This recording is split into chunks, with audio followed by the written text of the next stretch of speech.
सबसे पहले जी सोनी मर्जर को लेकर बात आगे बढ़ती हुई दिख रही है। क्या कुछ डेवलपमेंट हुए और इसका क्या असर इस मर्जर पर पड़ेगा, वरुण दुबे हमारे साथ तैयार हैं सारी डिटेल्स लेकर। वरुण बताइए।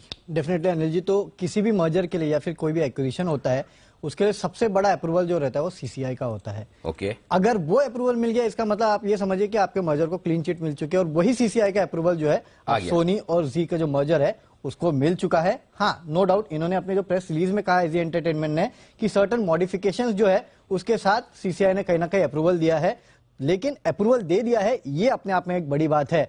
और अब ये मान के चलना है कि ये जो मर्जर है वो पूरा हो ही जाएगा। इसके बाद कुछ और रेगुलेटरी अप्रूवल्स रहते हैं, जैसे कि एनसीएलटी ने एक बैठक बुलाई है, उसमें शेयर होल्डर्स के कुछ अप्रूवल लेने हैं, एनएससी बीएससी के हैं, इस तरह के छोटे मोटे जो अप्रूवल्स है वो बचे हैं। लेकिन जो सबसे बड़ा अप्रूवल है वो अब जी एंटरटेनमेंट को मिल चुका है और ये अपने आप में एक बड़ी बात है।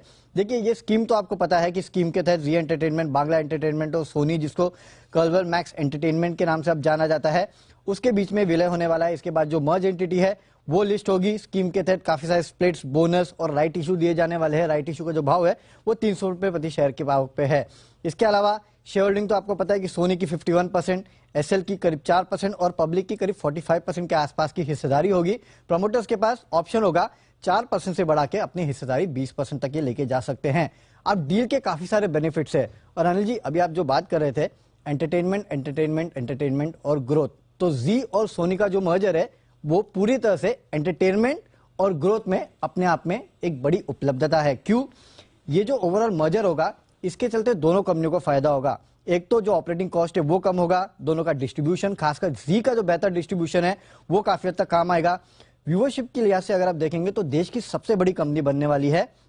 मार्केट शेयर जो है 24% से ज्यादा होगा। रेवेन्यू मार्केट शेयर अगर आप देखेंगे, एड रेवेन्यू मार्केट शेयर 27% से ज्यादा होने वाला है और ये पूरी इंडस्ट्री में सबसे ज्यादा है। अगर आप देखेंगे तो देश में जितनी फिल्में देखी जाती है 25% से ज्यादा जो है वो जी के प्लेटफॉर्म पे देखी जाती है। और इस मर्जर के बाद जी और सोनी दोनों का मार्केट शेयर अगर मूवीज में आप देखेंगे तो वो 50% के ऊपर जाते हुए दिखाई दे सकता है।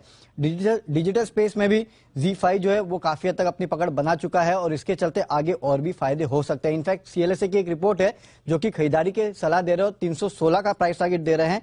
इनका कहना है कि अनुमति मिलना स्टॉक की री रेटिंग कर सकता है। वैल्यूएशन फंडामेंटल के लिहाज से कंपनी काफी आकर्षक है और विलय के बाद भी सोनी के पास करीब $1.5 बिलियन के आसपास का कैश रहेगा।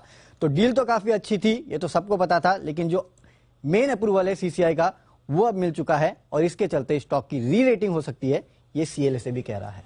बिल्कुल, तो ये है आपके लिए जी एंटरटेनमेंट पर दमदार ब्रोकरेज रिपोर्ट्स और ये रेटिंग आगे काफी कुछ काम आती हुई नजर आएगी।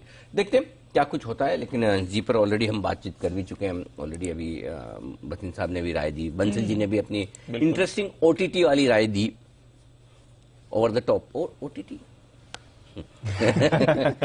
सर के ऊपर से निकलता है उसका कंटेंट, ओवर द टॉप एकदम। बिल्कुल, है ना।